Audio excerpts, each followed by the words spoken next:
5:13 is your time, and unfortunately we're waking up to poor air quality, similar to what we had yesterday evening. Prescribed burns plus some brush fires, just leading to a culmination of a lot of smoke here across the Tennessee Valley. Plus we have the pollen. That's not going to help things. So if you suffer from allergies like myself, you're probably going to be congested, sneezing all day. So take some allergy medication before you head out the door. It will do you a little bit of good today. But as we take a look outside of Local 3 Studios, this is looking down on 27. You can see reduced visibility out there. That's smoke. You can smell it.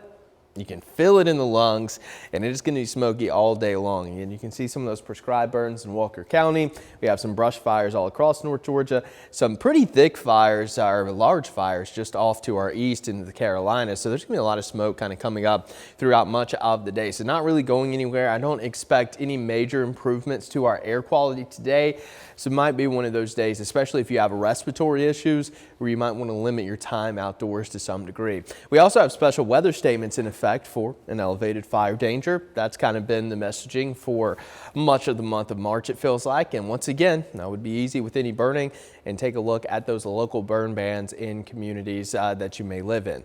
High temperatures are going to be in the upper 70s to lower 80s. So outside of all that, it is going to be a very warm day. And the next big thing, of course, is going to be a stormy weekend. So let's track all that out. That's going to be what we're talking about heading into next week as well. The first round comes in late Saturday into Sunday. Not expecting a ton of rain with this, no severe threat, but the next round, Monday morning, likely to have severe weather.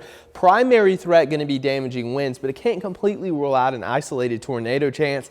Not very high, but I think it does exist. I have multiple ways of receiving those alerts, because as we get into Sunday and Monday morning, we do have a level 2 out of 5 risk for most of our coverage area. The higher risk is going to be just off to our west. So the tornado threat is going to be in places like Mississippi, middle and west Tennessee, down into northern parts of Alabama. So as we track it all out, today a mix of sun and clouds. Not expecting any rain. We could use it. It's on the way. As we take a look at Saturday, a couple spotty showers here and there, and then by Saturday night into Sunday morning, we'll have a little more rain to work with, but it's not going to be anything widespread.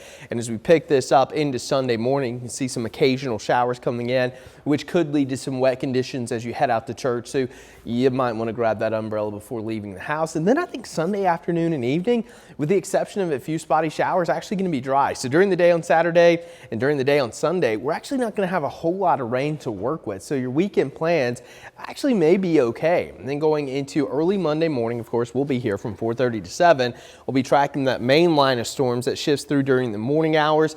Not looking as impressive as yesterday, but certainly going to give us the chance for some damaging winds and maybe some small hail, low-end tornado threat. So it's just something we need to monitor for now. I'm putting our high winds threat in the medium category, everything else in the low, unless something major changes. I'll keep an eye on this, but it does look like this could drop down some decent rain, maybe up to an inch, and then we're going to have another inch or so by the middle of the week. So we're going to stay pretty stormy. Again, we're entering an active pattern, very warm pattern as well, which is going to help with our drought and fire danger as we move forward. But showers possible late Saturday, again on Sunday, and then going into your Monday morning. That's when we're tracking potential for some strong to severe storms. And then next week, it's going to stay relatively active with more storm chances by the middle of the week. All right, so enjoy up until it's time to really pay attention. Yeah, which is Monday morning, and we'll be here with you, so no need to worry. Perfect. Thank you, Clay.